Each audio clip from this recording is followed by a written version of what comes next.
Hello and welcome to Althea Suite. Today we're going to take a look at our product attributes as we continue our Althea Suite overview. So the first thing I'm going to do is come to my products module and click into items, and this will bring up my full item catalog. So from here, if I'm ever going to create a new item, I'll come up to the upper left-hand corner of my screen, select new. Now, this will bring up our item definition page. This is where we set up our pricing, our item attributes, how we want this item to act and react within the system. Now, the first field we'll have here is going to be our SKU field. You'll notice again that this does have one of our red asterisks, meaning required field. So just like with our employee number, the SKU will automatically generate when we go to create a new item, but once again, it is editable. So we can come in and put a manufacturer SKU. We could put in a SKU that we use internally. We can input any SKU that we would like, or simply use that Althea Suite generated SKU. So I'll just put one in here. Our next field is for item name. Now this can be a short, very simple name. We can add a little bit of detail in here, but we also have a field for description. So we don't need to put all of our specs, all of our features in the item name. We can simply add that to our description field. We also have a field for our part number, if applicable, as well as a category. Now the category, again, is a required field. So we will need to either select from our predefined categories, our already created categories, or we can also just create a new one here. Create a new category, input our name, if we'd like to add a description, and create.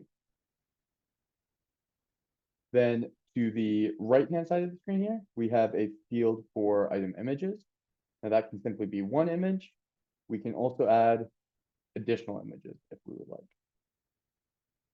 Then our item attributes field, our next section on this item creation page, is going to have checkboxes to mark different item attributes, again, how these items will react and act in the system.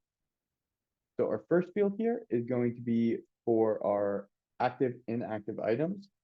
Now, if we are selling an item, plan on continuing to sell this item, we'll sell this item in the future, we are going to want to make sure that this is active.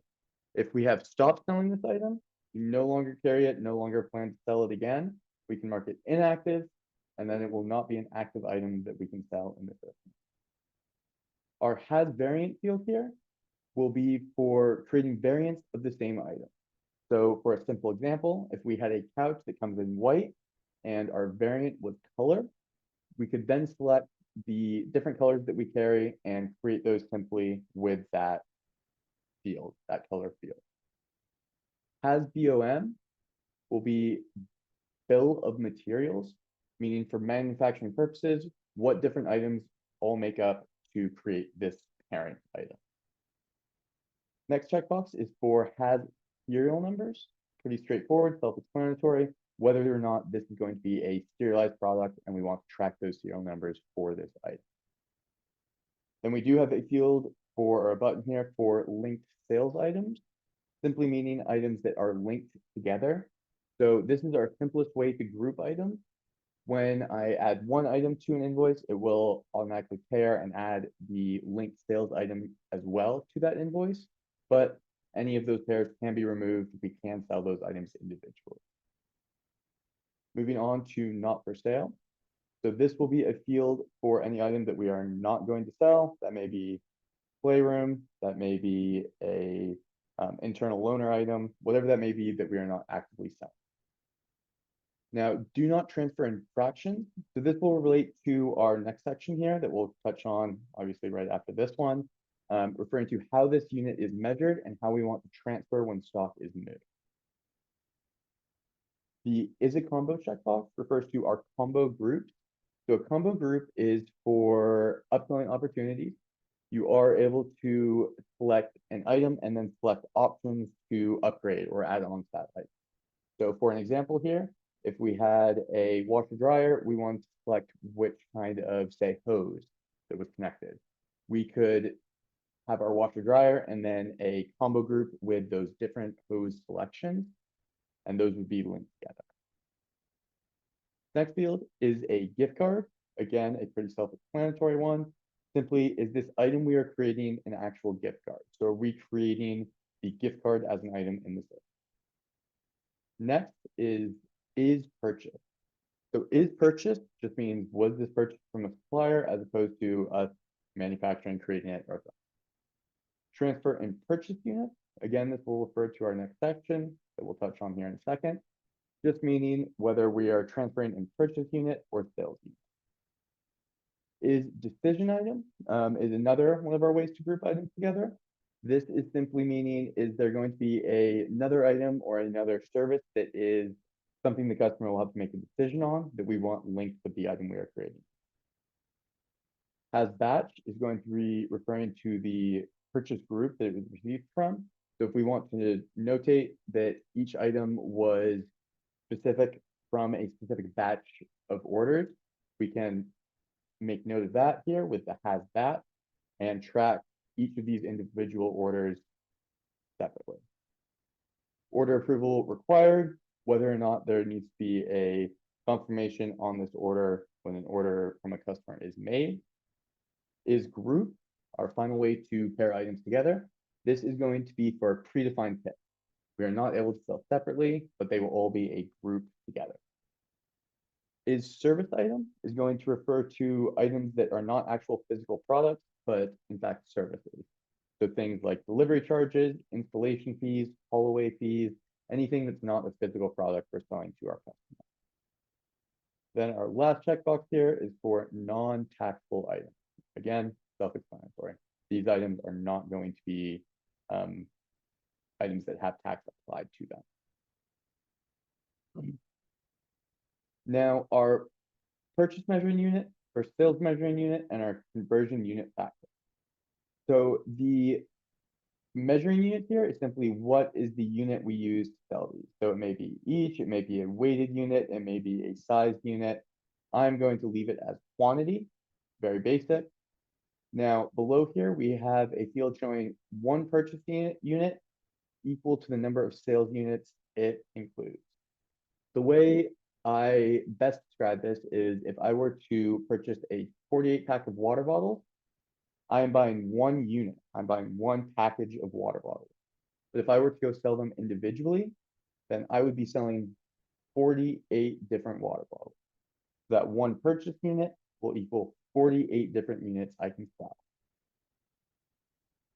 Moving on to our pricing section here. So our last purchase price and our sales price. Now, Alpha Suite will track your purchasing prices in one of three different ways. We have our last purchase price, which is very simply the most recent price we paid to our supplier. We have our cost of goods, which is going to be an average of the purchase prices we paid our supplier. And then we have our effective rate per unit. The effective rate per unit will include landed costs, meaning things like freight, shipping charges from your supplier. So the cost of goods and the effective rate per unit will be calculated based on our purchases in Alphea. Our last purchase price, we can input ourselves and we'll also adjust when we create purchases. So I'll simply put in $50 to make it an easy example here. And then our sales price, what we're going to be selling to customers for, I'll put in as 100. Now, as you can see here, we have our margin, markup, and profit. Then we also have the ability to restrict sales price discount. So with restricting sales price discount, we can ensure our minimum markup percentage, say we want 40%, and the cost price to consider, either our last purchase price or that current cost of goods, which is going to be our average purchase price. Then in our supplier section here, we can select our preferred supplier, who we order this from, who is going to be our manufacturer. We can add the preferred supplier code, our minimum order quantity, if they have a requirement for that, order in multiples of, again, if that's a requirement, and then our purchase lead date, how long we expect it to take to be delivered to us. We can add our supplier product code, and then look up sales prices if we have a UPC, a universal product code for that item. We can assign specific tax categories for this item if applicable. We can also add opening stock, simply the stock we started with when we began our Althea Suite usage. And then we can add our different custom fields here. So I have brand, subcategory, color, size, type, additional features, attributes, and that UPC code I mentioned. Now from here, we can create and continue. This will just move us on to another item we're creating. We can create and clone. This will copy over the item we just created, or we can simply create, and that will create the item in the system. Now, once our items are created, they will appear again in our item catalog here. And this is how we can view, search, filter our item. So on the left-hand side of the screen, we're broken up in categories. And right above that, we have our different ways we can view these categories. So I can come in and view just my adjustable beds. I can also include my bedding accessories, bedroom furniture, and so on. But this breakdown, or as I would say, our item view drill down here, I can select my category, then I can come in and select my brand. I can select a subcategory from that brand, a color, then a size, and continue breaking it down based on those different inputs I have. Now on this third screen here, I can select my actual view, so I can decide the order that I want these to appear. Say I wanted to first select my brand and then select my category, or I wanted my subcategories first and then my brands. I can decide the order of which those will appear with this select filter of my item view. Now to the right of that, we have different filters for this screen. So I can select the item attributes, things like whether or not they have serial numbers, if they have variants, if they're in one of those groups I mentioned. I can also sort by my preferred supplier, by my warehouse, by my POs, quotations, and then also within date ranges. Then below that, we have the ability to show inactive items only. We have the ability to show variants as well. And then we also have our allow multiple selections. What this will do is simply add a checkbox so we can apply actions to multiple items. Now, from this list here, if we look at the top of our screen, we already touched on creating a new item. We can do a bulk update. We can upload items, upload item images, export our items, create collections, check prices, upload sales link items. What we can also do is just export the list shown based on our filters. So if I were to filter again by category and just wanted to show my adjustable beds, adjustable bed frames under Maloof, this would just show me these 17 records that match those filters. And right after my advanced search icon, we have our export icon. So from this export icon here, it is just going to export the list of items that I have filtered for. So it will just export these 17 records. And when I click this button, it is going to automatically create that Excel list for me. That will go to my downloads. I'll be able to open that up.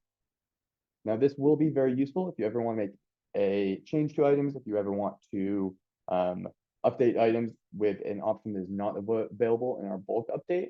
We can export this list, make those changes, and then simply upload the items to either add new items or update our items. So this has been an overview of our product attributes and item catalog. Thank you so much for watching, and we appreciate your interest in Althea Suite.